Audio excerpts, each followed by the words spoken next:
Another day and the voiceover is back. So, ato dining Friday, nahitabo ning mga butanga.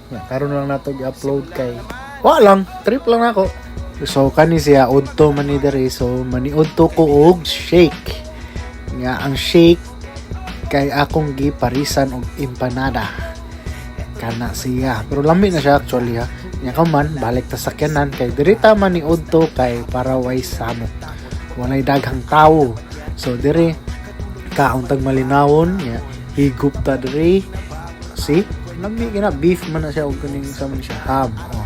Kaw man na to kaon largo na taglakaw kay moadto ta sa atong kailangan adtuan. Nya kaw man na ningari ko og La Nueva kay para mamalit og mga butang-butang kay para i-donate dito sa North. Nya kaw man dito ninganhi ko sa Chongwa kay na ako'y apason dire kay na may bata nga gihubak pero kiat gyapon kayo na siya. Ikaw man palit og tambal, ikaw man palit ta og mga gamit sa balay kay naman ayo hunon didto. Ikaw man ato nang ibutang dire pina-vlogger kay ba. Abi pa lang batay nakatuna na ning vlog. Ikaw man na naaw. Wow, paglitsud. Sakto ha pagkatimpla ni litsonay. Sakto kay sparat ba. Nya human na naaw na gipasuhan. Bye.